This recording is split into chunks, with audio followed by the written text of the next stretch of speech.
So this is kind of funny because the last video on this channel, the Kirill Marchenko trade to come video, opened up with the exact same caveat that we have to make at the beginning of this current video right here, because today we're talking about a trade that the Montreal Canadiens seem to be making, but one that will be stalled possibly until later into the week. It's not the biggest trade, but it is a trade that has been talked about and one that has been tweeted about by Puck Empire. Now, I'll say this right here. I'm not 1,000,000% saying that Puck Empire are absolutely the pinnacle of NHL insider information available on the internet. I'm not saying they're run by a Bob McKenzie-like figure or an Elliot Friedman of that nature. I'm just responding to stuff that we saw on social media. And Puck Empire, I mean, you've probably seen them on Instagram.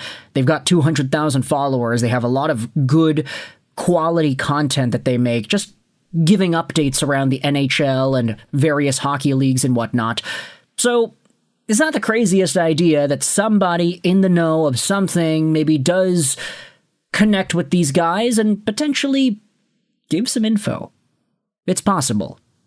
But today, we're talking about a Montreal Canadiens prospect whose time is up. His time is now. Take a look at what Puck Empire said about Sean Farrell, a Montreal Canadiens fourth-round pick back from 2020, and a guy whom we have made a number of videos about over the years throughout this YouTube channel. If you take a look at some of the Sean Farrell videos of the past, we spoke about how Farrell was a huge upside draft pick by Montreal back in oh my goodness, yeah, that was 2020. Look at that. The video that we made about Sean Farrell also spoke about Jakub Dobeš. That is crazy, man. 5 years down the line. It actually does look like we made the right call, at least on one of these guys. And then we also spoke about how Sean Farrell signed in 2023. We spoke about how he dominated the NCAA with the Harvard University Crimson, and then we had a bunch of other stuff here too. The most underrated Montreal Canadiens trade, which involved Sean Farrell, or at least the draft pick that was used to get Sean Farrell. This has been a really interesting prospect that the Canadiens have had over the years, and now it looks like he is no longer going to be a Montreal Canadiens prospect after this summer. Minor news, Puck Empire said, but I am being told the Montreal Canadiens will likely be trading Sean Farrell to the Anaheim Ducks. Now, Puck Insider, yeah, that seems to be the case here. Pack Daddy went out there and replied a few hours after this tweet was made, hey, I guess this was a lie, because the tweet was made Saturday afternoon. Saturday came and went, no Sean Farrell trade to be seen. The person who told me about the trade told me if it is happening, it won't be during the weekend. So again, that's why this video is like the second video of the day, because the Kirill Marchenko stuff I think is so big and so grand that we have to make that video commentary as soon as we could.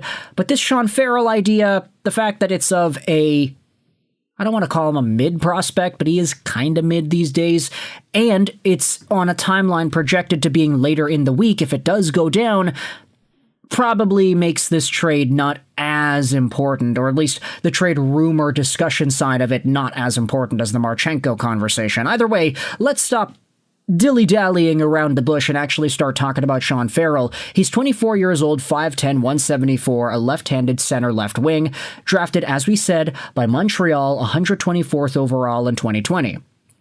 An undersized forward with elite playmaking ability. Sean Farrell has come into his own this year. He is an adept passer and finds teammates in dangerous areas on offense. He is just so damn smart and creative with the puck on his stick, and he is not afraid to try highly difficult passing plays either. This is a guy who, back in his draft-eligible campaign, had 56 points in 44 Chicago Steel games, which is fine.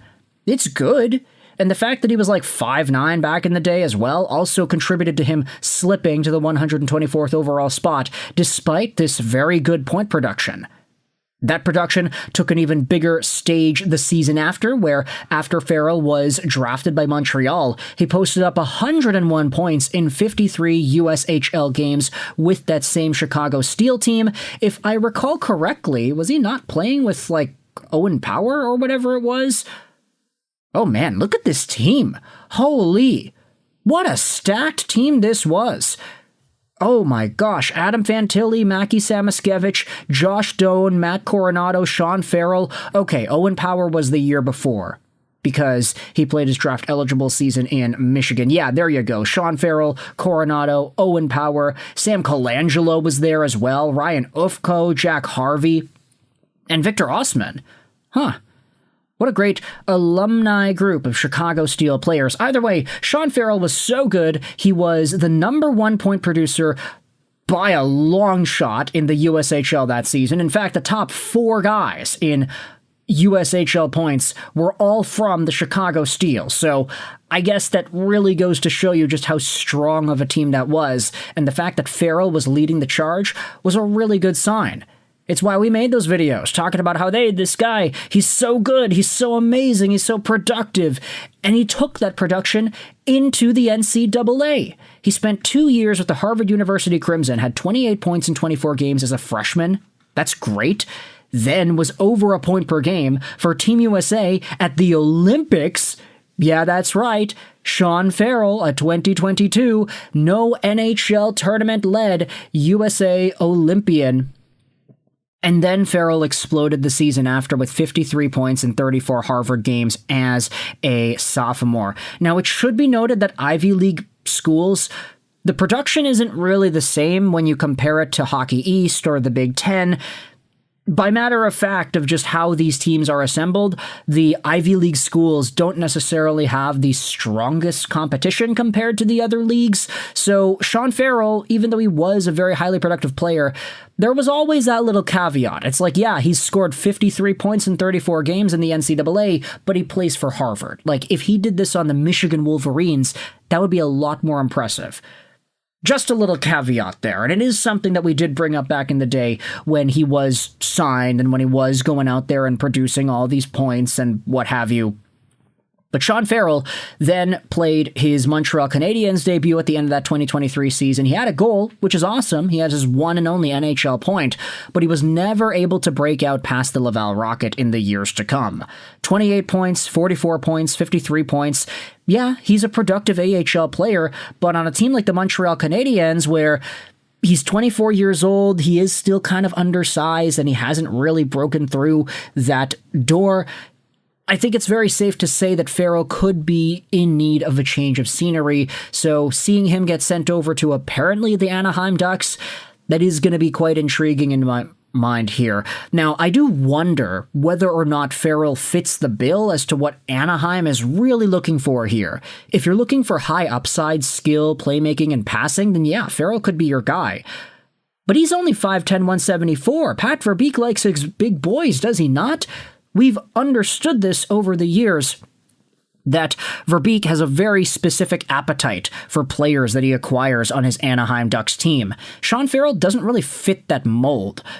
Although, if they're acquiring him just to play him in the AHL, then I wouldn't really see why that's a problem.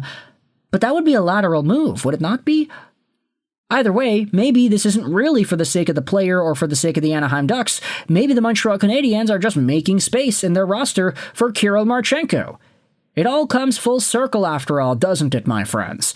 You can let me know your thoughts in the comment section below. How do you feel about Sean Farrell, his career as a Montreal Canadiens prospect, the fact that we made a video about him when he got drafted alongside of Jakub Dobeš? That's awesome.